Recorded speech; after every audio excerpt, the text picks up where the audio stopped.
മക്കളില്ലാത്തവർ അടിവയറ്റി കൈവെക്കേണ്ടതാണ്. എത്ര കൊല്ലമായാലും കുഴപ്പമില്ല. ഉടമ്പടിയുടെ ഒരു വ്യാപ്തി എന്ന് പറയുന്നത് വലിയ വ്യാപ്തിയാണ്, സാധാരണ പ്രാർത്ഥനയേക്കാളും. ഇന്നലെ ഒരു ദമ്പതികൾ ഇവിടെ 16 കൊല്ലമായിട്ട് മക്കളില്ലവർക്ക്, 16 കൊല്ലമായിട്ട്. പക്ഷെ അവരിവിടെ വന്നിട്ടില്ല. അവർ ഗൂഗിൾ മീറ്റിൽ അച്ഛനുമായിട്ട് പ്രെയർ ചെയ്താണ്. അപ്പോൾ അവരോട് ഞാൻ പറഞ്ഞായിരുന്നു, നിങ്ങൾ പ്രഗ്നൻ്റ് ആകും, നിങ്ങൾ വന്ന് കുഞ്ഞിനെയും കൊണ്ട് സാക്ഷ്യം പറയണമെന്ന്. ഇന്ന് നിങ്ങൾ ചിന്തിച്ച് നോക്കിയാൽ ഗൂഗിൾ മീറ്റാണ്, വേറെ രാജ്യത്തിരുന്നുകൊണ്ട് 16 കൊല്ലം മക്കളില്ലാത്തവർ പ്രാർത്ഥിക്കുകയും. ആ 16 കൊല്ലം മക്കളില്ലാത്തവർക്ക് ഈ ഗൂഗിൾ മീറ്റിൽ എന്താ സംഭവിക്കണത്? കോണ്ടിനെൻ്റലായിട്ട് ഈ സാറ്റലൈറ്റ് വഴിയാണ് പ്രെയർ ചെയ്യണത്. അവരാഴ്ച എങ്ങനെ പ്രഗ്നൻ്റ് ആകണത്? നമ്മുടെ ഈ കാലം എന്ന് പറയണത് വല്ലാത്ത ഒരു കാലമാണ്, കർത്താവിൻ്റെ മാത്രം കാലം, വിശ്വസിക്കുന്നതിന് അടയാളം കാണുന്ന കാലം. കൈയിടിച്ച് കർത്താവ്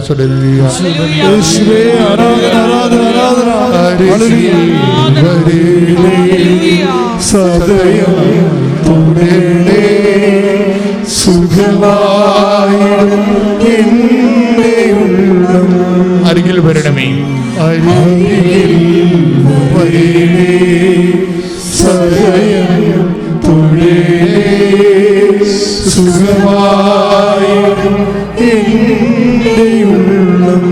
ഓക്കെ. കൈ അടിവയറ്റിൽ കൈവെക്കുക. മക്കളില്ലാത്തവര് ശ്രദ്ധിക്കുക. കൃപാസനത്തിൻ്റെ പ്രാർത്ഥനയിലെ ഒരു പ്രത്യേകത, നമ്മൾ കേട്ട സാക്ഷ്യങ്ങളുടെ നിന്നൊക്കെ മനസ്സിലാകുന്നതാണ്. ഇപ്പം മകൾ ഇവിടെ ഇല്ലെന്ന് വിചാരിച്ചോ, മകൾക്ക് ഇതിനെക്കുറിച്ച് അറിയത്തില്ല. അമ്മയാണുണ്ടെങ്കിൽ നിങ്ങളുടെ അമ്മ അവളുടെ വയറാണെന്ന് പറഞ്ഞിട്ട് അമ്മയുടെ വയറ്റിൽ കൈവച്ചിട്ട് വിശ്വാസം പ്രഖ്യാപിക്കാം. എന്നിട്ട് പറയണം, മകളുടെ വയറിൽ അമ്മയെ പരിശുദ്ധമേ ദേവമാതാവേ ഇപ്പോഴും എൻ്റെ മകളുടെ വയറിൽ തുടരണമെന്ന് പ്രാർത്ഥിക്കാം. അപ്പോൾ മക്കളില്ലാത്തവർ പ്രാർത്ഥിക്കുക. മക്കളുടെ ഉടമ്പടിയുടെ മെയിനായിട്ടുള്ള വാഗ്ദാനങ്ങൾ ഒന്നാണ്. അതാണ് നമുക്കത് കിട്ടണതിൻ്റെ കാരണം. എല്ലാ മേഖലകളിലും വാഗ്ദാനം കൊടുക്കുമ്പോൾ മകൻ, പിന്നെ ജീവിതം, പിന്നെ ലാൻഡ്, പിന്നെ വീട്, ഇതൊക്കെ ബേസിക് ആയിട്ടുള്ള പ്രോമിസാണ്. അപ്പം അതുകൊണ്ട് ഒരിക്കലും മിസ്സാകത്തില്ല.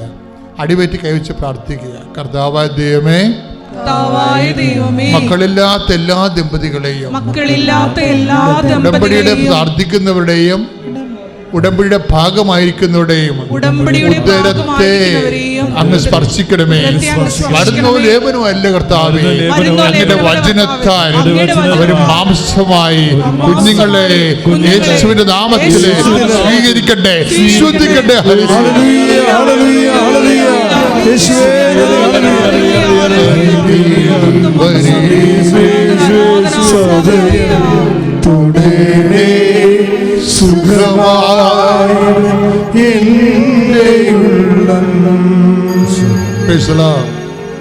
നമ്മുടെ സാക്ഷ്യങ്ങളെ പരിശോധിക്കുമ്പോൾ അമ്മ ഒത്തിരി പേര് ഈ കോവിഡിൻ്റെ കാലത്ത് പകുതി കുടുംബങ്ങളും തകർന്നു പോയിരിക്കുകയാണ്.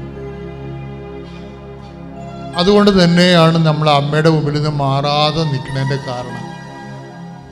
പലർക്കും രണ്ടാമത് ചെയ്യാൻ പറ്റാത്തതാണ്.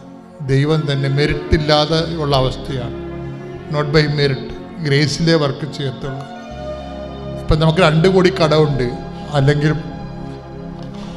50 ലക്ഷം കടമുണ്ട്, ഒരു തുണ്ട് ഭൂമി പോലും വിൽക്കാൻ പോലും ഇല്ല. അപ്പം മെറിറ്റില്ലെന്നില്ല എൻ്റെ അർത്ഥം.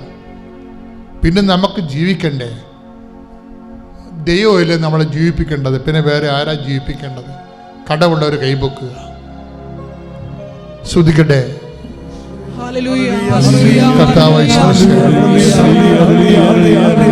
ഏറ്റവും കുറഞ്ഞ 10-120 ഉണ്ട്. നമുക്കിവിടെ ഒരു ദിവസം തന്നെ 25 സാക്ഷ്യങ്ങളുണ്ട്. അങ്ങനെ ഒരു 10 ദിവസം കഴിയുമ്പോൾ 250 സാക്ഷ്യം ഉറപ്പായിട്ടുണ്ട്. 750 സാക്ഷ്യങ്ങൾ മിക്കവാറും ഇടുന്ന 60 സാക്ഷ്യങ്ങളെ നമ്മൾ പുറത്തേക്ക് വിടത്തുള്ളൂ. കാര്യം എന്താ, അത്രയും സ്ഥലം യൂട്യൂബിൽ അത്ര സമയമുള്ളൂ. അപ്പോൾ ഇത്രയും വലിയ പ്രാർത്ഥനയിൽ നിങ്ങൾ സുവിശേഷ വേല ചെയ്യുമ്പോൾ നിങ്ങൾ സുവിശേഷ വേലയാണ് ചെയ്യണം എന്നുള്ള ബോധ്യം ഉണ്ടാകണം. ആദ്യം വേണ്ട ബോധ്യമാണ്. ആ ബോധ്യം ഉണ്ടായിക്കഴിയുമ്പോൾ നിങ്ങൾ സുവിശേഷ വേല ചെയ്യും. പ്രാർത്ഥിച്ച് പത്രങ്ങൾ കൊടുക്കും. അതുപോലെ തന്നെയാണ് മറ്റ് എല്ലാ സൽപ്രവൃത്തികളും. വസ്ത്രമില്ലാത്തവർക്ക് വസ്ത്രം കൊടുക്കുക, ആശുപത്രിയിൽ പോയി രോഗികളെ കാണുക, നഗ്നനെ ഉടുപ്പിക്കുക. ഞാൻ നഗ്നനായിരുന്നു, നിങ്ങളെന്നെ ഉടുപ്പിച്ചു എന്നൊക്കെ ഈശോ പറയണില്ല. അത് ഈശോയെ തന്നെ മറ്റുള്ളവരിൽ കണ്ടുകൊണ്ട്, ഇല്ലായ്മക്കാരെ ഈശോയെക്കായി കണ്ടുകൊണ്ട് നമ്മൾ സമർപ്പിക്കുമ്പോഴാണ് നമ്മുടെ ഗ്രേസ് ഫീൽഡ് വർക്ക് ചെയ്യണത്. ഇപ്പം not by merit but by grace എന്ന് പറഞ്ഞില്ലേ, ആരാണ്ടെൻ്റെ ഗ്രേസാണ് മുകളിൽ നിന്ന് കെട്ടിയെടുത്ത് വരുമെന്നാണ് വിചാരിക്കണത്. അതല്ല, നമ്മൾ നമ്മുടെ ഗ്രേസ് ഫീൽഡ് വർദ്ധിപ്പിക്കണം. പറഞ്ഞ മനസ്സിലായില്ലേ? നോട്ട് ബൈ മെറിറ്റ് എന്ന് പറയുന്നത് നമ്മൾ നമ്മൾ Ephesians 2:8 പറയുന്നത് നിങ്ങളുടെ യോഗ്യത കൊണ്ടല്ല, ദൈവത്തിൻ്റെ കൃപ കൊണ്ടാണ്. പക്ഷെ ദൈവത്തിൻ്റെ കൃപ എന്ന് പറയുമ്പോൾ ആ ദൈവത്തിൻ്റെ കൃപ ആർജിക്കാൻ വേണ്ടി നമുക്ക് ഒരു മിനിമം യോഗ്യത വേണം. കാര്യം മാലാഖ മറിയത്തെ കാണുമ്പോൾ എന്താ പറയണത്? മറിയം, നീ ദൈവദൃഷ്ടിനിധി കൃപ കണ്ടെത്തിയിരിക്കുന്നു. കണ്ടെത്താത്ത കാലമാടന്മാരും ഉണ്ട്. സക്കറിയ അടുത്ത് പോയപ്പോൾ ഇത് പറയാൻ പറ്റണില്ലേ? സക്കറിയൊക്കെ പറയാൻ പറ്റണില്ല, അതേ കാക്ക് അക്സെപ്റ്റിബിലിറ്റി കുറവാണ്. സക്കറിയ യോഹന്നാൻ മാന്താനയുടെ അപ്പനാണ്, പുരോഹിതനാണെന്ന് പറഞ്ഞിട്ട് കാര്യമില്ല. പുള്ളിക്ക് ദൈവദൃഷ്ടിനിധി റിസെപ്റ്റിവിറ്റി കുറവാണ്. പക്ഷെ മാതാവിൻ്റെ അടുത്ത് വരുമ്പോൾ എന്താ പറയണത്? നീ ദൈവദൃഷ്ടിനിധി കൃപ കണ്ടെത്തിയിരിക്കുന്നു. കാര്യം ദൈവത്തിൻ്റെ കൃപ നിനക്ക് ലഭിക്കാൻ പറ്റുന്ന രീതിയിൽ നിൻ്റെ ഫോർമാറ്റ് നീ കറക്റ്റ് ചെയ്തിരിക്കുന്നു. കുഞ്ഞുനാൾ മുതൽ ചെയ്തിരിക്കുന്ന കാര്യമാണത്.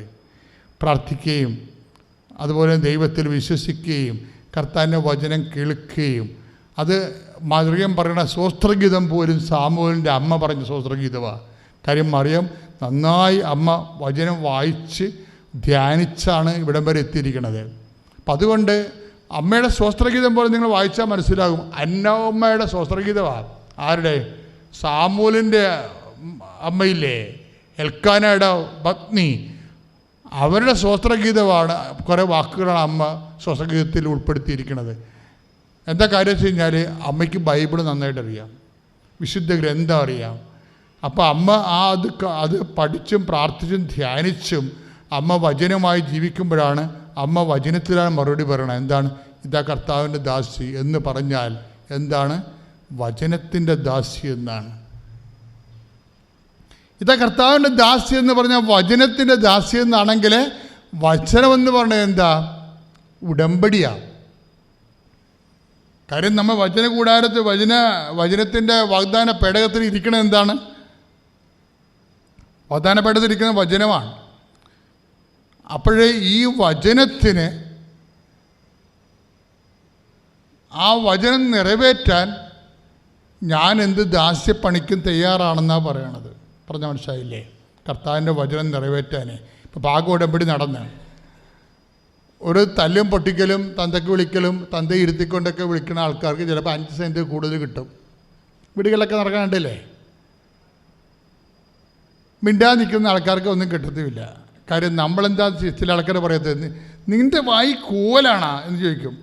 അതല്ല, എനിക്ക് പറയാനറിയാം, പക്ഷെ അവർ വഴക്കുണ്ടാക്കേണ്ട കാര്യമില്ലല്ലോ. അവർ സമാധാനം പാലിക്കുക. കർത്താവിൻ്റെ വചനം സമാധാനം പാലിക്കുന്നവർ ഭാഗ്യവാന്മാർ, അവർ ദൈവപുത്രരെന്ന് വിളിക്കപ്പെടും.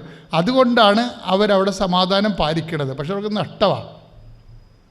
മുട്ടാളന്മാരും കൈക്കൊള്ളവരും കാര്യക്കാരും പകുതിയും കൊണ്ട് പോകും. ദൈവത്തെ വിളിക്കുന്ന ആൾക്കാർക്ക് നഷ്ടം വരും, തീർച്ചയായിട്ടും ഒഴിവാകും. അതെന്തുകൊണ്ടാണ്?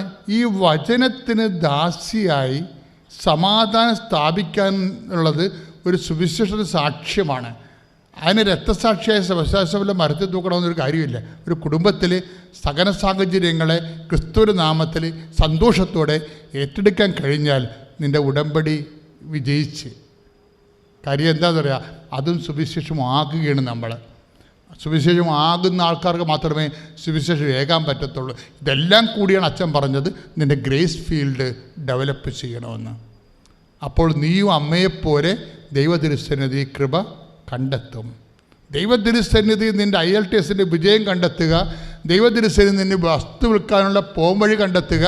ദൈവതിരുസന്നിധി നീ കെട്ടാനുള്ള ചെറുക്കനെ കണ്ടെത്തുക. ദൈവതിരുസന്നിധി നീ കെട്ടാനുള്ള പെണ്ണിനെ കണ്ടെത്തുക. ഇതൊക്കെ എന്തെല്ലാം കണ്ടെത്തിയാലും 70 കൊല്ലം കഴിയുമ്പോൾ കണ്ടെത്തിയ ആൾക്കാരെ പേരെ കാണാതെയും. എല്ലാം കണ്ടെത്താം, പക്ഷെ കണ്ടെത്തിയ ആൾക്കാരെ കാണാതെയാവും. നമുക്കറിയാമല്ലോ. പക്ഷെ ദൈവതിരുസന്നിധി നീ കൃപയാണ് കണ്ടെത്തണമെങ്കിൽ അന്ത്യകാലം വരെ നിൽക്കും. നമ്മൾ 11:19 വായിക്കത്തില്ലേ? 11:19 വെളിപാടിൻ്റെ പുസ്തകം ഒന്ന് വായിച്ച മക്കളെ. വെളിപാടിൻ്റെ പുസ്തകം 11:19. അപ്പോൾ സ്വർഗത്തിൽ ദൈവത്തിന്റെ ആലയം തുറക്കപ്പെട്ടു. ഒന്ന് പറഞ്ഞേ. അപ്പോൾ സ്വർഗത്തിൽ ദൈവത്തിന്റെ ആലയം തുറക്കപ്പെട്ടു. അതിൽ അവിടുത്തെ വാഗ്ദാന പേടകം കാണായി. അതിൽ അവിടുത്തെ വാഗ്ദാന പേടകം കാണായി. അതിന്റെ അടുത്ത വരി വായിച്ചേ. മിന്നൽ പിണരുകളും ഘോഷങ്ങളും ഇടിമുഴക്കങ്ങളും ഭൂകമ്പവും വലിയ കന്മഴയും ഉണ്ടായി. ദൈവ സാന്നിധ്യത്തിന്റെ ഒരു അടയാളങ്ങളാണ്. അടുത്ത വായിച്ച. സ്വർഗത്തിൽ വലിയ ഒരു അടയാളം കാണപ്പെട്ടു. സൂര്യനെ ഉടയാടയാക്കിയ ഒരു സ്ത്രീ. അവളുടെ പാദങ്ങൾക്കടിയിൽ ചന്ദ്രൻ. ശിരസിൽ 12 നക്ഷത്രങ്ങൾ കൊണ്ടുള്ള കിരീടം. അവൾ ഗർഭിണിയായിരുന്നു. അതാണ് വാഗ്ദാന പേടകം. വാഗ്ദാന പേടകം കാണായി എന്ന് പറയുമ്പോൾ ആ വാഗ്ദാന പേടകം ആരാണെന്ന് പറയുന്നുണ്ട്. ആരാണത്? ഗർഭിണിയായ ഒരു സ്ത്രീയാണ്. ആ ഗർഭത്തിൽ ആരാണുള്ളത്? യേശു ക്രിസ്തു. അപ്പൊ അവൾ ആരായിരിക്കും? അമ്മ. കൈ ഇടിച്ച് ക്രിസ്തുകഥാസുകളെ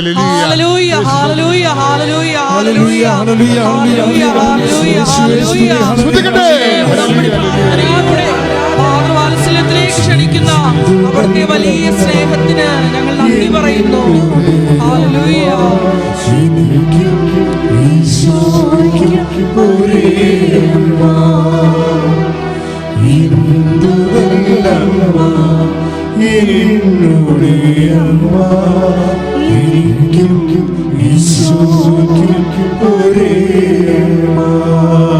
അപ്പൊ ദൈവത്തിരുസന്നിധി കൃപ കണ്ടെത്തുന്നവരെ 70 കൊല്ലത്തേക്കല്ല കണ്ടെത്തണത്.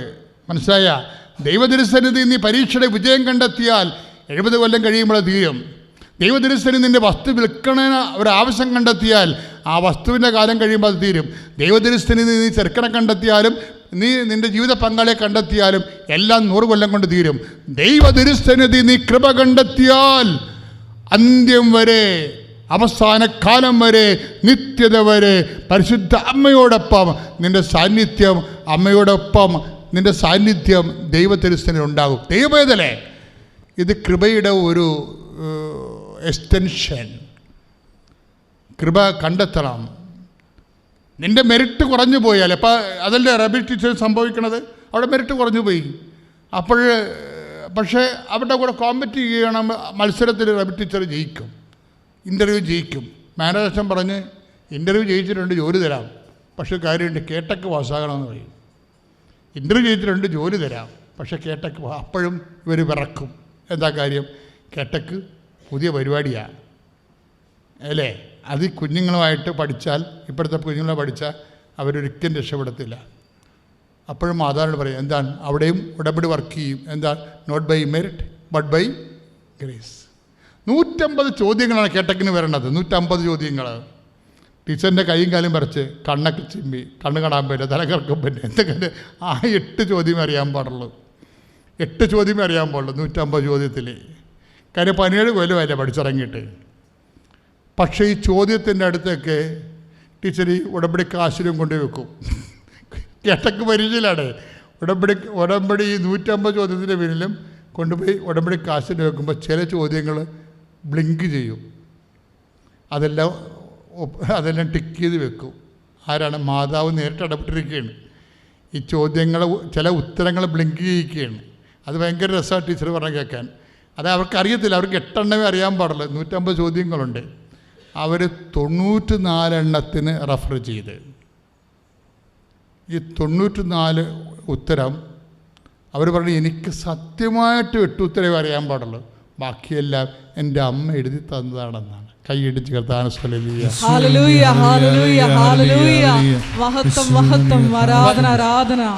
അവരുടെ സർക്കാർ ജോലിയായി. നോക്കിയ ഒരു സ്റ്റോറി വന്ന കാര്യമില്ല.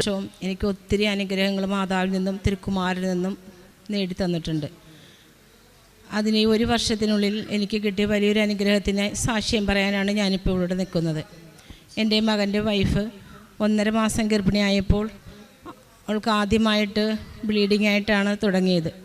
അതിനുശേഷം 2 മാസം കഴിഞ്ഞവരെ റെസ്റ്റ് പറഞ്ഞിരുന്നു. അതിനുശേഷം ഡോക്ടർ പറഞ്ഞു ഇനിയിപ്പോൾ കുഴപ്പമൊന്നുമില്ല, ജോലിക്ക് പോവുകയാണെങ്കിൽ പോകാം, അതിനുശേഷം എന്താ ചെയ്യണമെന്ന് വെച്ചാൽ ചെയ്യാമെന്ന് പറഞ്ഞു. ഡോക്ടറുടെ നിർദ്ദേശപ്രകാരം തന്നെ ഞങ്ങൾ OET ക്ലാസ്സിന് പോയി മോൾ അറ്റൻഡ് ചെയ്തു.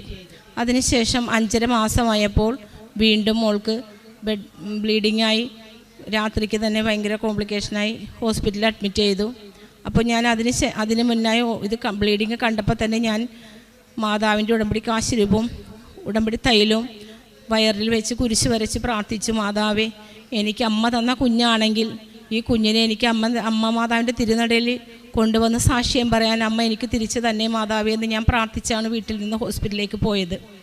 അവിടെ ചെന്നതിന് ശേഷം നൈറ്റിലെ ഡോക്ടർ പറഞ്ഞു കോംപ്ലിക്കേഷനാണ്, യൂട്രസ് ഇറങ്ങി പോന്നിരിക്കുകയാണ്, കൊച്ചിൻ്റെ ഹെഡ് പുറത്തേക്ക് പോന്നുകൊണ്ടിരിക്കുകയാണ്, കിട്ടാൻ സാധ്യത വളരെ കുറവാണെന്ന് പറഞ്ഞു. ഞാൻ അമ്മയോട് കരഞ്ഞ് അപേക്ഷിച്ച് പ്രാർത്ഥിച്ചു. രാത്രി മുഴുവനും ലേബർ റൂമിൻ്റെ വാതിക്കയിലിരുന്ന് എൻ്റെ അമ്മ മാതാവിൻ്റെ കാശുരൂപം എൻ്റെ വയറ്റിൽ, അവളുടെ വയറാണെന്ന് വിചാരിച്ച് ഞാൻ എൻ്റെ വയറ്റിൽ കാശുരൂപം വെച്ച് പ്രാർത്ഥിക്കുകയും മോളുടെ അടുത്ത് ഇടയ്ക്ക് കയറുമ്പോൾ അവളുടെ വയറ്റിൽ കാശുരൂപവും തൈലവും വെച്ച് വിശ്വാസ പ്രമാണം ചൊല്ലി ഞാൻ പ്രാർത്ഥിച്ചു. എൻ്റെ അമ്മേ, എനിക്ക് അമ്മ മാതാവ് ഈ കുഞ്ഞിനെ എനിക്ക് തിരിച്ചു തരികയാണെങ്കിൽ ഞാൻ അമ്മയുടെ തിരുനടയിൽ എൻ്റെ അമ്മേനെയും മകളെയും ഞാൻ ഇവിടെ സാക്ഷ്യം പറഞ്ഞ് അമ്മയുടെ തിരുനടയിൽ കൊണ്ടുവന്ന് കൊള്ളാമെന്ന് ഞാൻ പറഞ്ഞിരുന്നു. അതിനുശേഷം 5.5 മാസമായതിന് ശേഷം ഈ ഡോക്ടർ രാവിലെ റൂമിൽ വന്നു കഴിഞ്ഞ് എന്നോടത്ത് വന്ന് വിളിച്ചിട്ട് പറഞ്ഞു കോംപ്ലിക്കേഷൻ ആയിരുന്നു, ഇന്നലെ രാത്രിക്ക് തന്നെ നിങ്ങളുടെ തക്ക സമയത്തൂടെ എത്തിച്ചതിൻ്റെ ഫലമായും ദൈവാനുഗ്രഹത്താലും കുഞ്ഞിന് യാതൊരു കുഴപ്പവുമില്ല, യൂട്രസ് കയറിയിട്ടുണ്ട്, നമുക്കിനി സ്റ്റിച്ചിട്ട് യൂട്രസ് നിർത്താമെന്ന് പറഞ്ഞു മുള്ളി. അതിനുശേഷം ഒരു 3-4 ദിവസം ഹോസ്പിറ്റലിൽ അഡ്മിറ്റ് ചെയ്തതിന് ശേഷം വീട്ടിലേക്ക് വന്ന് പൂർണ്ണ ബെഡ് റെസ്റ്റോടുകൂടി 9 മാസവും ഫുൾ ബെഡ് റെസ്റ്റ് തന്നെയായിരുന്നു, ബെഡിൽ തന്നെയായിരുന്നു എല്ലാം. അതിനുശേഷം 9 മാസം പകുതി ആയപ്പോഴാണ് ഡോക്ടറെ അടുത്ത് ചെന്നതിന് ശേഷം ഡോക്ടർ പറഞ്ഞു, എല്ലാ മാസവും ചെക്കപ്പിന് ചെല്ലുമ്പോൾ ഡോക്ടർ പറഞ്ഞു ബെഡ് റെസ്റ്റ് തന്നെയാണ്, വേറെ ഒന്നും ചെയ്യേണ്ട, കട്ടിലെ തന്നെയാണ്, ഒന്നിന് പോകാൻ പുറത്തൊന്നും പോകരുതെന്ന് പറഞ്ഞിരുന്നു. അങ്ങനെ 9 മാസം പകുതി ആയപ്പോഴാണ് ഡോക്ടർ പറഞ്ഞത് മോളെ വയനാടാണ് മോളുടെ വീട്, അങ്ങോട്ടൊക്കെ കൊണ്ടുപോകുന്നതിന് കുഴപ്പമൊന്നുമില്ല, അങ്ങോട്ട് കൊണ്ടുപോകാമെന്ന് പറഞ്ഞു. അങ്ങനെ മോൻ തന്നെ കൊണ്ടുപോയി യാത്ര ചെയ്തു. അവിടെ ചെന്നതിന് ശേഷം പിറ്റേ ദിവസം തന്നെ ഡോക്ടറെ കാണിച്ചു. ഡോക്ടറിന് ഒരു കുഴപ്പവുമില്ല, നമുക്ക് സ്റ്റിച്ച് എടുക്കാം, പെയിൻ എന്തെങ്കിലും വരുവാണെങ്കിൽ കുഴപ്പമില്ലല്ലോ, ഇനിയിപ്പോൾ യാത്രയൊന്നും ഇല്ലല്ലോ എന്ന് പറഞ്ഞു. അതിനുശേഷം ഒരു കുഴപ്പമില്ലാതെ എൻ്റെ അമ്മ മാതാവ് എനിക്ക് എൻ്റെ കുഞ്ഞിനെ തിരിച്ചു തന്നു. യാതൊരുവിധ കോംപ്ലിക്കേഷനിൽ നോർമൽ ഡെലിവറിയോടുകൂടി തന്നെ അമ്മ മാതാവ് എനിക്ക് കുഞ്ഞിനെ തിരിച്ചു തന്നു. രണ്ടാമത്തെ സാക്ഷ്യം, എനിക്ക് കഴിഞ്ഞ 2 ആഴ്ചയ്ക്ക് മുന്നേ ഡെങ്കി പോസിറ്റീവായിരുന്നു. അതിനുശേഷം മകനും വൈഫിനും ഡെങ്കി പോസിറ്റീവായി. 5 മാസമായി ഈ കുഞ്ഞിന് വളരെയധികം ബുദ്ധിമുട്ട് ഞങ്ങൾക്കുണ്ടായതിന് ശേഷം ഞാൻ പ്രാർത്ഥിച്ച് മാതാവിനോട്, മാതാവേ, ഞങ്ങൾക്കുണ്ടായ ബുദ്ധിമുട്ടുകളും പ്രയാസവും കുഞ്ഞായി ഇവനൊന്നും ഉണ്ടാവരുത്. അമ്മ മാതാവ് തന്നെ ബ്ലഡ് എടുത്ത് റിസൾട്ടിന് അയക്കുമ്പോൾ അവന് ഒരു കുഴപ്പവും ഉണ്ടാവാതെ നെഗറ്റീവായി തന്നെ മാതാവ് എനിക്കിത് ആക്കി തന്നെ എന്ന് മാതാവിനോട് ഞാൻ കരഞ്ഞ് നിലവിളിച്ച് പ്രാർത്ഥിച്ചിരുന്നു. അതിനുശേഷം മാതാവിൻ്റെ ഉടമ്പടി തൈലവും ഞാൻ നെറ്റിയിൽ കുരിശ് വരച്ചു, കാശുരൂപം അവൻ്റെ നെറ്റിയിൽ വെച്ച് പ്രാർത്ഥിച്ചു. അവനെ NICയിലേക്ക് ബ്ലഡ് ടെസ്റ്റിനായിട്ട് കൊണ്ടുപോയി. ഞാൻ മാതാവിനോട് പ്രാർത്ഥിച്ചു, മാതാവേ, അവൻ ബ്ലഡ് എടുക്കുമ്പോൾ ഒരു ഉറുമ്പരിക്കണ വേദന പോലും എൻ്റെ കുഞ്ഞിന് അനുഭവപ്പെടരുത്, അവൻ നിലവിളിക്കൊന്നും ചെയ്യരുത് മാതാവേ. ബ്ലഡ് എടുത്ത് റിസൾട്ട് വന്നു, ഒരു കുഴപ്പവും ഉണ്ടായില്ല, നെഗറ്റീവാണെന്ന് ഡോക്ടർ പറഞ്ഞു. സിസ്റ്റർ എടുത്ത് പറഞ്ഞു കുഞ്ഞിന് ഒരു കരച്ചിൽ പോലും ഉണ്ടായില്ല, ബ്ലഡ് എടുത്തപ്പോൾ അവൻ അനങ്ങാതിരുന്നു, ഒരു കുഴപ്പം ഉണ്ടായില്ലെന്ന്. എനിക്ക് എൻ്റെ കുഞ്ഞിനും എൻ്റെ കുടുംബത്തിനും ഇത്രയും വലിയൊരു അനുഗ്രഹം അമ്മയിൽ നിന്നും തിരുക്കുമാരിൽ നിന്നും തന്നതിന് 1000 നന്ദി ഞാൻ പറഞ്ഞുകൊള്ളുന്നു. യേശുവേ നന്ദി, യേശുവേ സ്തുതി, യേശുവേ മഹത്വം. എൻ്റെ പേര് എലിസബത്ത് സേവർ, ഞാൻ കണ്ണമാലിയിൽ നിന്ന് വരുന്നു. ഞാൻ ഉടമ്പടി എടുത്തിട്ട് കഴിഞ്ഞ ഫെബ്രുവരി 20-ാം തീയതിയാണ്. എൻ്റെ വീട് പണിക്ക് പൂർത്തീകരണത്തിൻ്റെ ആവശ്യമായിട്ട് വീടിൻ്റെ ആധാരം പണയം ബാങ്കിൽ വയ്ക്കുകയും, എന്നാൽ 2018 വെച്ചത്. പിന്നെ അത് കഴിഞ്ഞ് കൊറോണ വരികയും പിന്നെ അതെനിക്ക് എടുക്കാനോ അടക്കാനോ ഒന്നും പറ്റാത്തൊരവസ്ഥയിലായിരുന്നു. എന്നാൽ അത് ഇടയ്ക്ക് നോട്ടീസ് വരും അടയ്ക്കണമെന്ന്. ഇടയ്ക്ക് എന്തെങ്കിലും കൊണ്ടുപോയി അടക്കും, എന്നാലും അത് പലിശയിലും പിഴപ്പലിശയിലുമായി പോയിക്കൊണ്ടിരുന്നു. എന്നാൽ കഴിഞ്ഞ ഇടയ്ക്ക് പിന്നെ ജപ്തി നടപടികൾ ആരംഭിക്കുന്നുവെന്ന് പറഞ്ഞുകൊണ്ട് നോട്ടീസ് വരാൻ തുടങ്ങി. അപ്പം ഞാൻ ഒത്തിരിയേറെ വിഷമിച്ച് ഉടമ്പടി എടുത്ത്. എന്നാൽ കഴിഞ്ഞ ഡിസംബർ 6-ാം തീയതി എൻ്റെ ഉടമ്പടിയുടെ 3ാമത്തെ പുതുക്കലായിരുന്നു. അന്ന് വന്നിട്ട് ഞാൻ അമ്മയോട് പറഞ്ഞ്, അമ്മേ അടുത്ത എൻ്റെ 4ാം പുതുക്കലിന് മുന്നേ അമ്മ എൻ്റെ ഈ ആധാരം എടുപ്പിക്കാനൊരു മാർഗം അമ്മ എനിക്ക് കാണിച്ചു തരണം എന്ന് പറഞ്ഞിട്ട് പോയത്. എന്നാൽ അത് കഴിഞ്ഞ് അച്ഛനെ കാണാൻ നിന്ന്. എന്നാൽ അച്ഛനെ കാണാൻ എനിക്ക് സാധിച്ചില്ല. പെട്ടെന്ന് എനിക്ക് എന്തോ ഒരു തണുത്ത കാറ്റടിക്കണ പോലെ തോന്നി. പെട്ടെന്ന് അച്ഛൻ പറഞ്ഞ കാര്യം ഞാൻ ഓർത്ത്, അച്ഛനെ കണ്ടില്ലെന്ന് ഓർത്ത് നിങ്ങൾ വിഷമിക്കരുത്, നിങ്ങളുടെ കാര്യങ്ങൾ അമ്മയോട് പറഞ്ഞിട്ട് പോയാൽ മതി എന്ന് പറഞ്ഞിട്ടുള്ളത് കൊണ്ട് ഞാൻ ഈ അൾത്താരയിൽ ഫ്രണ്ടിൽ വന്ന് നിന്ന് പ്രാർത്ഥിക്കാൻ വേണ്ടി വന്ന് നിന്നു. എന്നാൽ എൻ്റെ ആധാരത്തിൻ്റെ ഒരു കാര്യമോ ഒന്നും ഞാൻ ജപ്തിയുടെ കാര്യം ഒന്നും അമ്മയോട് പറഞ്ഞില്ല. ഇവിടെ നിന്ന് കരയുന്ന കുറച്ച് പേരെയൊക്കെ നോക്കി നിന്നിട്ട് അവർക്ക് വേണ്ടി കുറച്ച് നേരമൊക്കെ പ്രാർത്ഥിച്ചിട്ട് പോയി. വീട്ടിൽ ചെന്നപ്പോഴാണ് ഞാൻ പറയണത്, അമ്മേ ഞാൻ അവിടെ വന്ന് നിന്ന് ഒന്നും അമ്മേനോട് പറഞ്ഞില്ല ആധാരത്തിൻ്റെ ജപ്തിയുടെ കാര്യമെന്ന് പറഞ്ഞ്. അപ്പോൾ അമ്മ എന്നോട് പറഞ്ഞ്, നീ ഉടമ്പടി ഉപ്പെടുത്തിട്ട് നിൻ്റെ ജോലി സ്ഥലത്ത് കൊണ്ടുപോയി ഇത്തിരി തൂകണം എന്ന് പറഞ്ഞ്.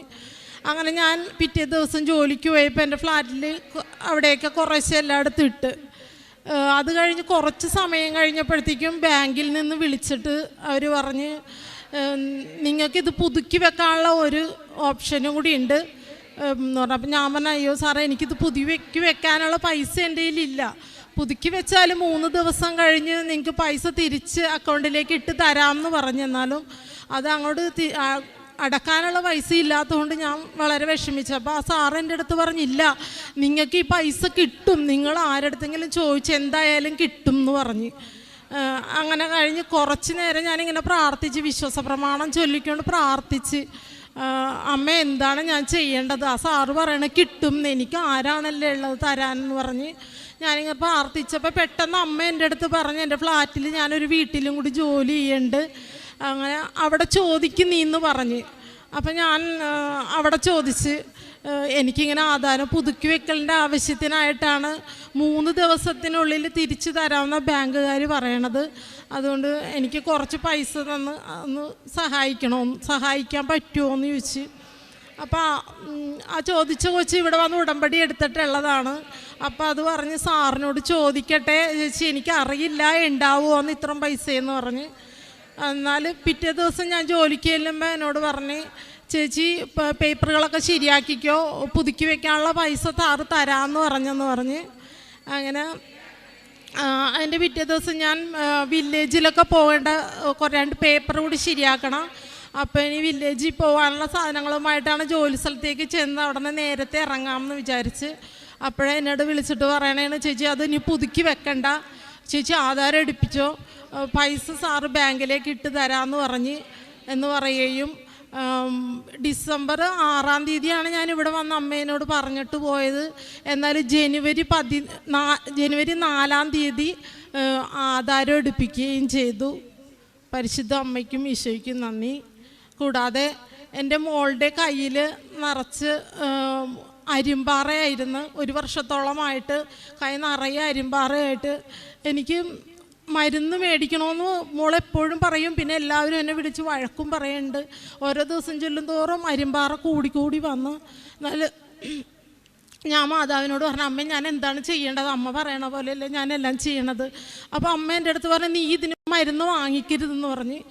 അപ്പം ഞാൻ എൻ്റെ അടുത്ത് പറയും, എന്താ എനിക്ക് മരുന്ന് വാങ്ങിച്ച് തരാത്തതെന്ന് ചോദിക്കും. അപ്പം ഞാൻ പറയും, എല്ലാം ശരിയാകുമെന്ന് പറഞ്ഞ്. അങ്ങനെ ഒരു ദിവസം ഞാൻ പ്രാർത്ഥിച്ചുകൊണ്ട് നിൽക്കുമ്പോൾ നടയിൽ വിളിച്ചിട്ട് തൈലം കയ്യിലൊക്കെ പുരട്ടി കൊടുത്തിട്ടും പിന്നെ പ്രാർത്ഥിച്ച് വിശ്വാസപ്രമാണം ചൊല്ലുകയും ചെയ്ത്. അത് കഴിഞ്ഞ് 2 ദിവസം കഴിഞ്ഞപ്പോൾ മോള് പറഞ്ഞ്, കയ്യിൽ ഒറ്റ അരിമ്പാറ പോലും ഇല്ല, വലിയ അരിമ്പാറ ഉണ്ടായ സ്ഥലത്ത് മാത്രം 2-3 ഡോട്ട്സ് ഉണ്ട്.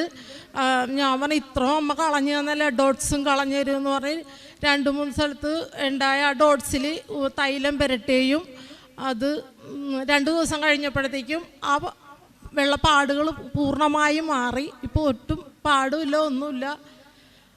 ഈശോയ്ക്ക് നന്ദി. കൂടാതെ എൻ്റെ വീടിൻ്റെ അടുത്ത് തന്നെ ഒരു അഴുക്ക് ചാലുണ്ടായിരുന്നു. എൻ്റെ അടുക്കള ഭാഗത്തായിട്ടായിരുന്നു അത് കടൽ കയറുമ്പോൾ കടലിൽ നിന്നുള്ള എല്ലാ അഴുക്കും വന്ന് ആ തോട്ടിലാണ് നിറയണത്. അതുകൊണ്ട് ഞാൻ വളരെയേറെ വർഷങ്ങളായിട്ട് 8-9 വർഷമായിട്ട് ഞാൻ അതിന് വേണ്ടി പ്രാർത്ഥിക്കണ്ടായി. ഓരോ മെമ്പർമാർ വരുമ്പോഴും ചെയ്യാമെന്ന് പറയല്ലാതെ ആരും അത് ചെയ്തില്ല.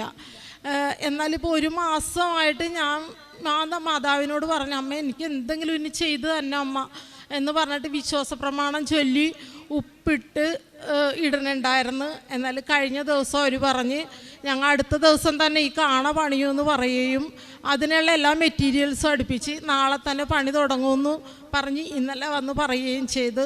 പരിശുദ്ധ അമ്മയ്ക്കും ഈശോയ്ക്കും എൻ്റെ കുടുംബത്തിന് ചെയ്യുന്ന ഇത്ര അനുഗ്രഹങ്ങൾക്ക് ഞാൻ കോടാനുകോടി നന്ദി പറയുന്നു. എൻ്റെ പേര് അമ്പളി മോൾ.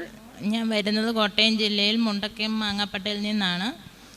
ഞാൻ നേഴ്സിംഗ് പഠിച്ച് കഴിഞ്ഞ് 2009 പാസ് ഔട്ടായതാണ്. പാസ് ഔട്ടായതിന് ശേഷം വിദേശത്തേക്ക് ഉള്ള ജോലിക്ക് വേണ്ടി 2018 തൊട്ട് ശ്രമിക്കുന്നതായിരുന്നു. പക്ഷേ എനിക്ക് ഇൻ്റർവ്യൂ എല്ലാം പാസ്സാവും, പക്ഷേ പല തടസ്സങ്ങൾ കാരണം അത്